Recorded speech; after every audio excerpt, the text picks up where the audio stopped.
വീണ്ടും വീണ്ടും കഴിക്കാൻ തോന്നുന്ന ഒരു ചിക്കൻ സാൻഡ്വിച്ച് തയ്യാറാക്കിയാലോ? കുട്ടികൾക്കൊക്കെ തീർച്ചയായിട്ടും ഇഷ്ടപ്പെടും. സിമ്പിളായിട്ട് തന്നെ തയ്യാറാക്കാം. എൻ്റെ വീഡിയോ ഇഷ്ടമായ ലൈക്കും സബ്സ്ക്രൈബും കമൻറ്റും ചെയ്യാൻ മറക്കരുത്.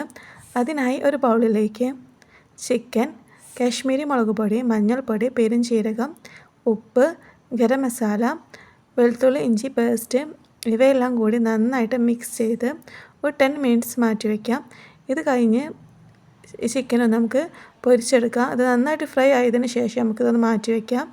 ഇത് കഴിഞ്ഞ് നമുക്കൊരു മയോണൈസ് തയ്യാറാക്കാം. അതിനായി ഒരു ജാറിലേക്ക് 3 പുഴുങ്ങിയ മുട്ടയുടെ വെള്ള, 3 വെളുത്തുള്ളി, ഉപ്പ്, സൺഫ്ലവർ ഓയിൽ, വിനെഗർ, കുറച്ച് വെള്ളം ഇവയെല്ലാം കൂടി നന്നായിട്ട് മിക്സിയിൽ അരച്ചെടുത്ത് നമുക്കൊന്ന് മാറ്റി വയ്ക്കാം. ഇത് കഴിഞ്ഞ് ഒരു ബൗളിലേക്ക് ചിക്കൻ ആഡ് ചെയ്യാം. അതിലേക്ക് മയോണൈസ്, ടൊമാറ്റോ കെച്ചപ്പ് ഇവയെല്ലാം ആഡ് ചെയ്ത് നന്നായിട്ട് എല്ലാ ഭാഗത്തേക്കും എത്തും വിധം നന്നായിട്ട് മിക്സ് ചെയ്ത് മാറ്റി വയ്ക്കാം. ഇത് കഴിഞ്ഞൊരു പാൻ ചൂടാക്കി ബ്രെഡ് 2 ഭാഗം ഒന്ന് മൊരിയിച്ചെടുക്കാം. എന്നിട്ട് ഇതിലേക്ക് നമ്മുടെ ചിക്കൻ്റെ ഇത് ആഡ് ചെയ്യാം. ഇത്രയേ ഉള്ളൂ, സിമ്പിളായിട്ടുള്ള ചിക്കൻ സാൻഡ്വിച്ച് ഇവിടെ തയ്യാറായി. തീർച്ചയായിട്ടും എല്ലാവർക്കും ഇഷ്ടപ്പെടും. എല്ലാം ട്രൈ ചെയ്യാം.